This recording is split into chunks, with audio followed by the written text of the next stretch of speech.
네, 안녕하세요. 네, 시온연구소입니다.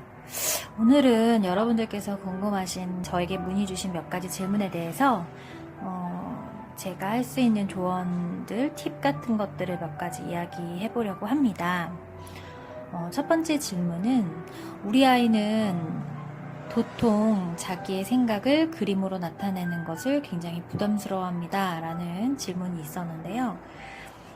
이런 친구들이 생각보다 많아요. 첫 번째는 경험이 부족한 친구들일 수 있고, 그리고 두 번째는 성향 자체가 워낙 부끄러움이나, 아니면 이런 낯선 환경에 적응하는데 시간이 많이 걸리는 그런 친구들이 있습니다.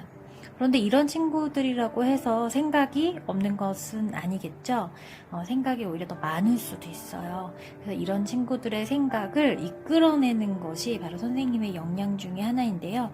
이런 친구들이 생각 한번 물꼬를 탁 트게 되면 굉장히 많은 아이디어를 낼 수도 있고, 이렇게 좀 조용히 있었던 친구들이 재미있는 아이디어를 내면 또 다른 친구들, 좀 자기만의 그런 어떤 생각이 되게 많은 친구들의 이야기를 들으면서 좀 활달한, 바로바로 막 이야기를 막 해내는 친구들이 오히려 또 아이디어를 얻는 굉장히 좀 신기한 광경들도 보실 수가 있습니다.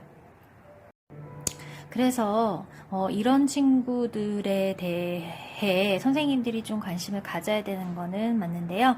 처음에만 잠깐 관심을 가져주시면 다음에는 선생님 눈빛을 계속 보면서 이야기를 하는 예쁜 친구들을 보실 수 있으실 거예요. 저는 이런 친구들을 보통 이제 토의 활동을 할 때 많이 이렇게 좀 적극적으로 할 수 있게 좀 밀어주는 편입니다. 그래서 뭐 예를 들어서 오늘 뭐 계절에 대해서 이야기를 하는 날이면 번갈아 가면서 틀려도 좋으니까 하나씩만 이야기하자 할 때 그 친구를 제일 먼저 시켜서 좀 머뭇거리지 않게 좀 자신감을 갖도록 해주는 겁니다.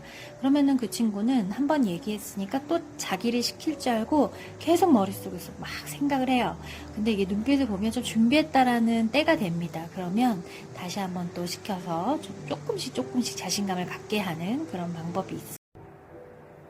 두 번째 질문은 그 아이디어 제시에 있어서 아이디어를 막 이야기함에 있어서 어떻게 하면 여러 명의 친구들을 참여시킬 수 있을까라는 건데요. 여기에서 저는 브레인 라이팅이라는 기법 하나를 소개시켜 드리겠습니다.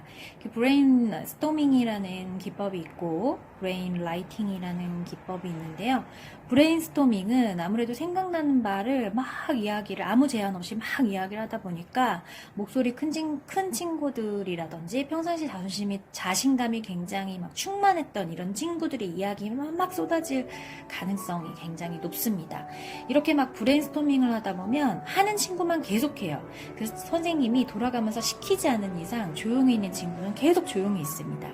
그래서 첫 번째는 브레인스토밍을 가지고 이야기해 보셨다면 두 번째는 브레인 라이팅이라고 해서 그 종이에다가 표를 그냥 만드세요. 그냥 줄만 이렇게 그어져 있는 표를 만들고 나서 아이들이 롤링 페이퍼처럼 첫 번째 자기가 썼으면 또 종이 돌리고 그 다음 또 자기가 썼으면 종이를 돌려서 4명이면은 4개의 아이디어를 적는 5명이면 5개의 아이디어를 계속 돌아가면서 쓰는 겁니다. 이런 브레인 라이팅 기법은 이렇게 조용히 있는 친구들이 아이디어를 제시하니까 좋기도 하지만 그 위에 아이디어들이 막 써 있잖아요. 그래서 중복된 아이디어가 나올 가능성이 굉장히 적다는 거, 그런 점들 때문에 일반적인 어떤 회의석상에서도 많이 쓰는 기법 중에 하나입니다. 한번 시도해 보세요. 이런 자기의 생각을 표현을 할 때 그림으로 표현하는 그런 활동들이 굉장히 많아요. 그런데 그 그림 자체를 그리기 싫어하는 친구들이 많습니다. 정말 그냥 보자마자 생각이 안 나는데요? 전 못하겠는데요? 이렇게 얘기합니다. 그래서 이런 친구들을 위한 처방은 예를 들어서 나비를 그려야 된다라고 하면 선생님이 약간 연기를 해야 돼요. 이게 재미있는 선생님들은 보통 연기자인 경우가 굉장히 많습니다. 스스로 몸속에 연기라는 어떤 능력이 내재되어 있는 선생님들이 아이들을 잘 이끌어요. 그래서 연기하는 건 어렵지 않으니까 한번 해보시기 바랍니다. 예를 들어서 그래 경수 네가 나비 그리는 게 너무 어렵다면 선생님이 한번 대신 그려볼까? 선생님이 옛날에 초등학교 때 화가라는 소리를 들었어. 한번 볼래? 이러면서 나비를 대충 그리시는 거예요. 대충. 그 애들이 비웃겠죠. 저게 뭐야? 막 이러면 왜? 이것도 나비야. 잘 그리지 않았어? 그럼 애들이 막 비웃거든요. 그러면 그래? 그럼 너네들이 한번 그려볼래? 경수 네가 한번 그려볼래? 선생님보다 잘 그릴 수 있겠어? 한번 해봐. 한번 보자.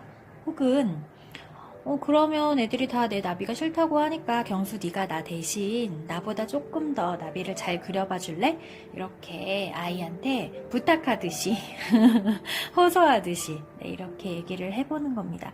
그러면 그 아이가 나비를 그리는 순간 와 더듬이가 굉장히 멋있네. 넌 나비에 이렇게 무늬도 그렸네.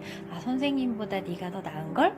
이제부터는 경수 네가 그림을 잘 그릴 수 있을 것 같다 라고 칭찬해주면 그 친구는 지금부터가 바로 수업의 시작이죠.